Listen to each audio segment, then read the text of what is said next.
ইতিহাস কখনো হারিয়ে যায় না। ইতিহাস অনেকটা বেঁচে থাকে বংশ পরম্পরায়, ইটের পর ইট এবং পুরনো দালানের খসে পড়া পলেস্তরায়। ব্রিটিশ বিরোধী আন্দোলনের এক উত্তাল সময়ের নীরব সাক্ষী স্থাপত্যশৈলী। এমনই একটি ক্ষয়ে যাওয়া ইতিহাসের বাস্তব নিদর্শন তুলে ধরব আজকের ভিডিওতে। চলুন শুরু করা যাক।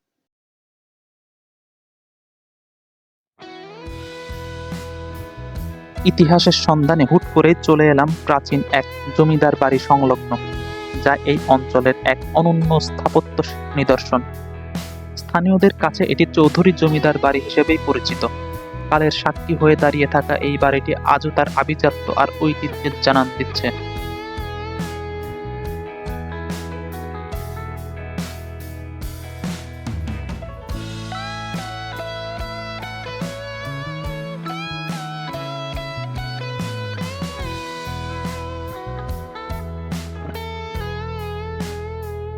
বাড়ির প্রবেশ মুখেই চোখে পড়ে একটি সুশৃঙ্খল পরিবেশ। এখানে রয়েছে একটি শিক্ষা প্রতিষ্ঠান, একটি দৃষ্টিনন্দন মসজিদ, মসজিদের পাশেই টান বাঁধানো দুটি বিশাল জলাশয় বা দিঘি, যা পুরো এলাকার এক শান্ত ও শীতল আবহ তৈরি করে রেখেছে।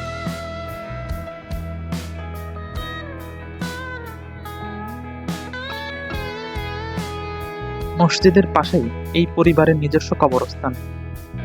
বর্তমানে জমিদার বংশধররা বসবাস করে এই বাড়িটিতে, তবে তাদের বড় একটি অংশ এখন চাঁদপুর সদর কিংবা রাজধানীতে স্থায়ী বাসিন্দা।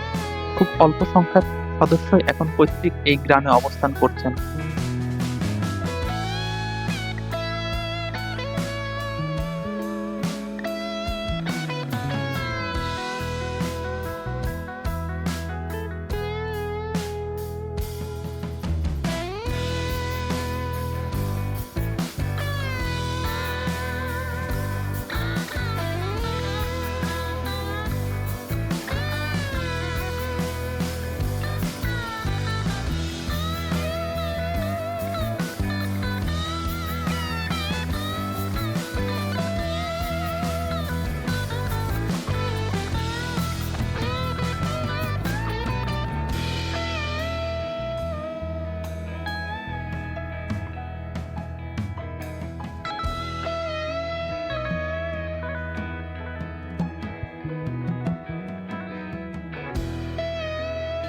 সে আমলের ভবনের কারুকার্যগুলো দেখে মুগ্ধ হতেই হয়।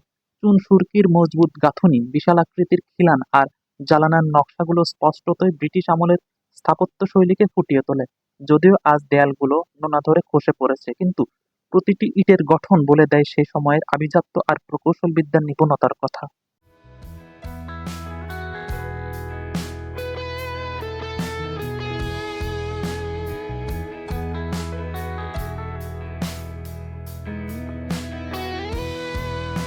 এবার এই জমিদার বাড়ির ইতিহাস সম্পর্কে জানি। এই বাড়িটি জমিদার বাড়ি হলেও এটি সকলের কাছে চৌধুরী বাড়ি হিসেবেই বেশি পরিচিত। এই জমিদার বাড়িটি ব্রিটিশ শাসন আমলে প্রতিষ্ঠিত হয়েছে, তবে এর সঠিক সময় জানা যায়নি। জমিদার বাড়ির প্রতিষ্ঠাতা হচ্ছেন জমিদার তনু রাজা চৌধুরী, যিনি ব্রিটিশ শাসন আমলে ব্রিটিশদের এই দেশ থেকে তাড়াতে সিপাহী বিদ্রোহ আন্দোলন করেন এবং এর প্রথম সারির নেতা ছিলেন।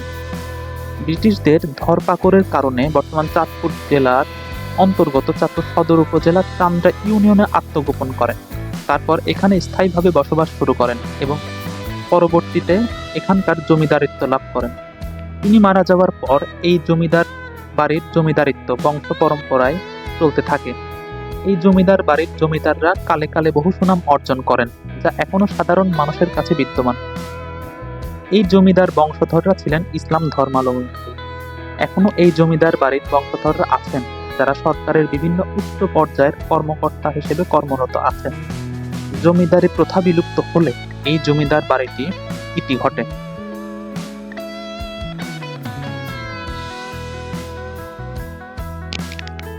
স্থানীয়দের কাছ থেকে জানা যায়, এই জমিদার বাড়ির প্রতিষ্ঠাতা জমিদার তনু রাজা চৌধুরী।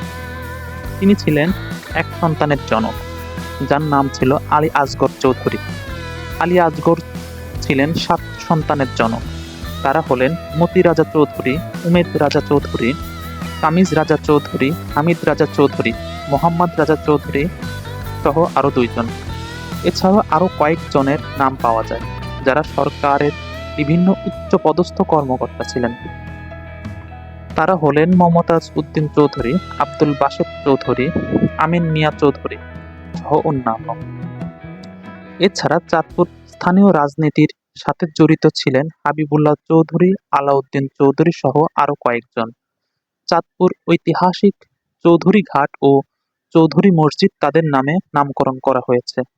এই জমিদার এর চতুর্থ পুরুষ, পঞ্চম পুরুষ এখনো দেশ বিদেশের বিভিন্ন জায়গায় কর্মরত আছেন।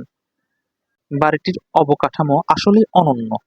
জমিদার বাড়িটি দ্বিতল বিশিষ্ট 4টি মহল এবং একতল বিশিষ্ট কিছু মহল, মোট 7টি আলাদা ভবন দিয়ে একটি সীমানায় অবস্থিত। সম্ভবত এটি চাঁদপুরের সবচেয়ে বড় জমিদার বাড়ি। বাড়ির চারপাশে প্রায় 18টি দিঘি রয়েছে। পুরো বাড়ি জুড়ে নানা জাতের বৃক্ষরাজি, ফল। মূল বাড়িতে প্রবেশের আগেই সুবিশাল 2টি দিঘি, শান বাঁধানো ঘাটলা, স্কুল, মাদ্রাসা, এতিমখানা, সুদৃশ্য মসজিদ ও ঈদগাহ ময়দান।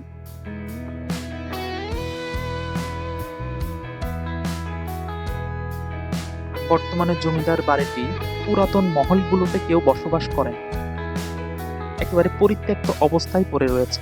চাঁদপুর শহরের পৌরসভার কাছে চৌধুরী কলোনি নামে একটি এলাকা এই পরিবারের সদস্যদের থাকার জন্য আলাদাভাবে করা হয়েছে। এখন ওখানেই সবাই বসবাস করে।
চাঁদপুরের এই চৌধুরী বাড়ি শুধু একটি প্রাচীন স্থাপত্যই নয়, বরং এ অঞ্চলের শিক্ষা সংস্কৃতির এক নীরব সাক্ষী।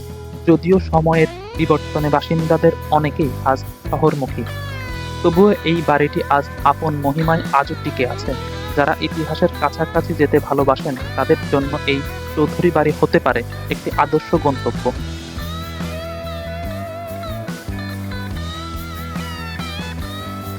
ইট পাথরের এই দালানগুলো হয়তো একদিন আরো জীর্ণ হবে, কিন্তু এই মাটির সাথে মিশে থাকা জমিদারি আভিজাত্য আর ঐতিহ্যের গল্পগুলো বেঁচে থাকবে প্রজন্মের পর প্রজন্ম।